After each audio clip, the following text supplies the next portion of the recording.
আপুনি বাৰু জীৱনত সুখীনে? এটা তেনেই সাধাৰণ প্ৰশ্ন, কিন্তু উত্তৰটো নিশ্চয় সাধাৰণ নহয়।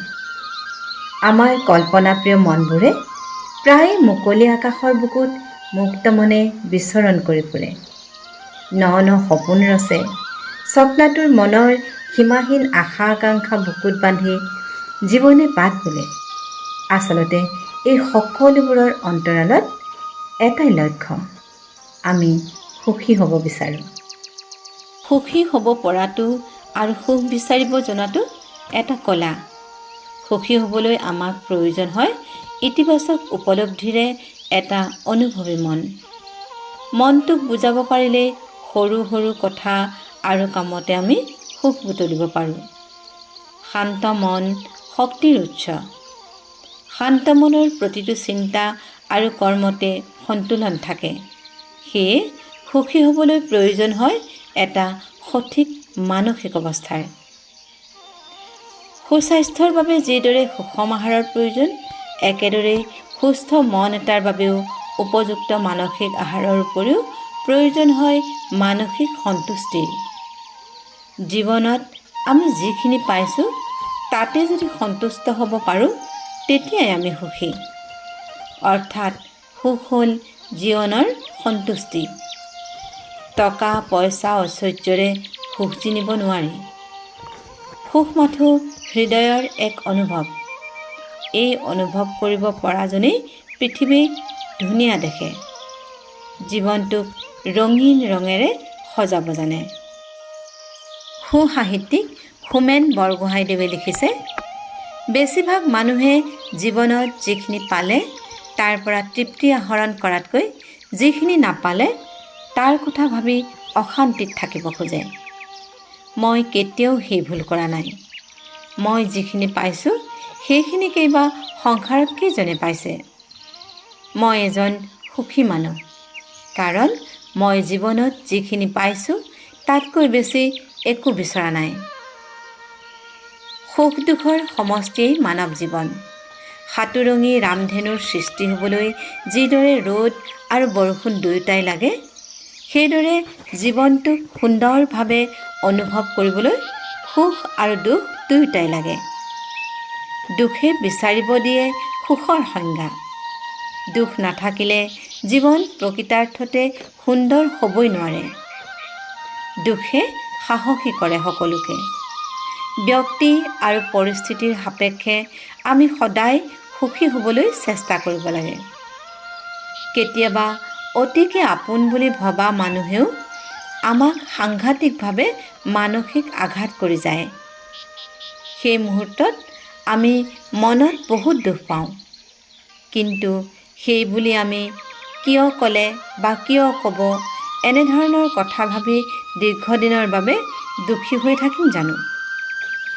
নিশ্চয় নাথাকোঁ। কাৰণ আমাৰ ব্যক্তিগত জীৱনৰ সুখৰ চাবিটো আনৰ হাতত এৰি দিব নোৱাৰোঁ। মনটো আমাৰ, গতিকে আনৰ মন্তব্যৰ চিকাৰ হৈ মনৰ মাজত দুখ চপাই নোলোৱাই শ্ৰেয়। লং ফেলোৱে লিখি গৈছে,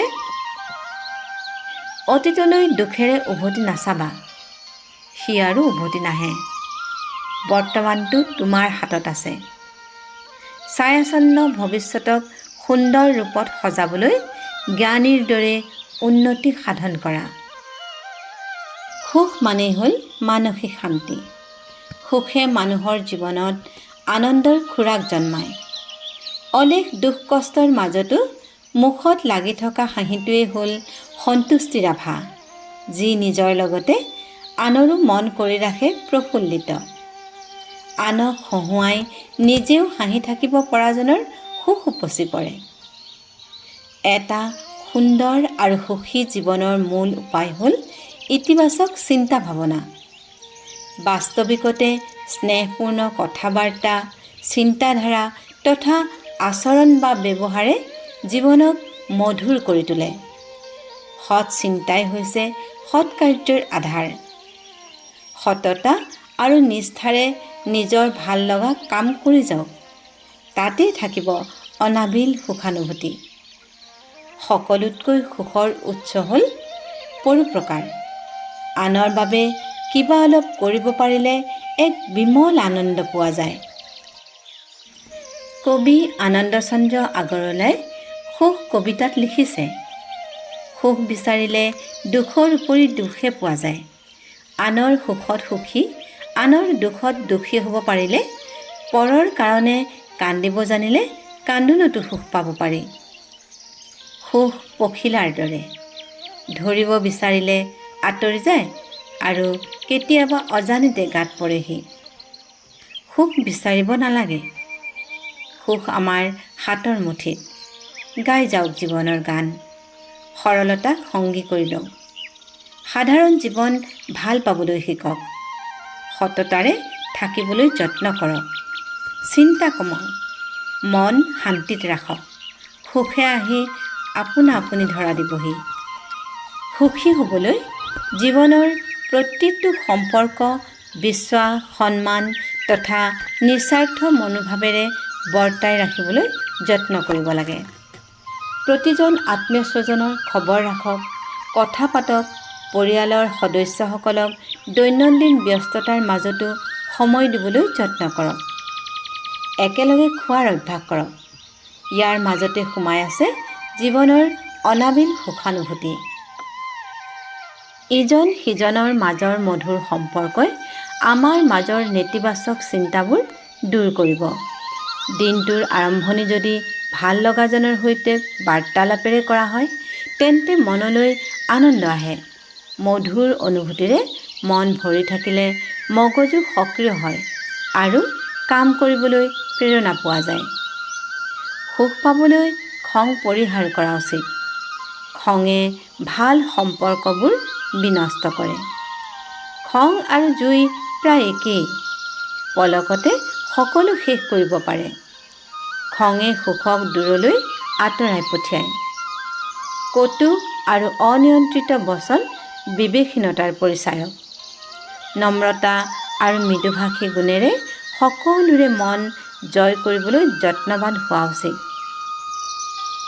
সুখী হ'বলৈ ভৱিষ্যতলৈ ৰৈ থকাৰ প্ৰয়োজন নাই। আনে আপোনাৰ জীৱনলৈ সুখ আনি দিব নোৱাৰে। সুখ আপোনাৰ অধিকাৰ। এজোপা ফুলগছক যেনেদৰে আমি আপডাল কৰি সজীৱ কৰি ৰাখোঁ, ঠিক একেদৰে আমাৰ মনৰ অনুভৱ, অনুভূতি তথা অনুৰাগক যদি আমি নিজেই মৰ্যাদা দিওঁ, সুখ আহি আপোনাৰ অন্তৰত নিজেই থিতাপি ল'বহি। সেই চেষ্টা কৰোঁ আহক। আমি আজি যি অৱস্থাত আছোঁ, তাতে কেনেদৰে সুখী হ'ব পাৰি বিচাৰি চাওঁ। জীৱনত সুখী হ'বলৈ সদায় মনত ৰাখিবলগীয়া কেইটামান কথা। জীৱনত আমি যিখিনি পাইছোঁ, সেয়াই ভাল আৰু যথেষ্ট বুলি ভাবক। আনৰ সৈতে কোনো কথাত নিজক তুলনা নকৰিব। মনত ৰাখিব লাগে, আমাৰ 5 আঙুলি সমান নহয়। সততা আৰু নিষ্ঠাৰে দায়িত্ব আৰু কৰ্তব্য কৰি যাওক। সুস্বাস্থ্যৰ বাবে প্ৰয়োজনীয় যত্ন লওক। আনক সহায় কৰা সুন্দৰ মন এটা গঢ়ি তোলক। আনৰ বেয়াখিনি বাদ দি ভাল কামত প্ৰশংসা কৰিবলৈ শিকক। খঙেৰে নহয়, হাঁহিৰে জীৱন জীপাল কৰক। বয়সৰ হিচাপ নল'ব, ভাল কামেৰে জীৱন সজাই তোলক। সৰুকৈ হ'লেও এখন ফুলনি পাতক। ভগৱানক প্ৰাৰ্থনাৰে দিনটোৰ আৰম্ভণি কৰক। মনলৈ শান্তি আহিব। গ্ৰন্থৰ সমান বিশ্বাসী বন্ধু নাই। ভাল গ্ৰন্থ অধ্যয়নৰ অভ্যাস কৰি তোলক। ই জীৱনত অনাবিল সুখ দিব পাৰে। এই পৃথিৱীৰ ভিৰ আৰু কোলাহলৰ পৰা আঁতৰি নিজৰ বাবে অলপ সময় উলিয়াওক। ভাল লগা কামবোৰ কৰি মন সদায় প্ৰফুল্লিত কৰি ৰাখক। মুখত লৈ ফুৰক এমুকুৰা মিঠা হাঁহি। আপুনি নিশ্চিতভাৱে সুখত থাকিব পাৰিব। সুখত থাকক, শান্তিত থাকক। জীয়াই থাকি ভাল লাগিব।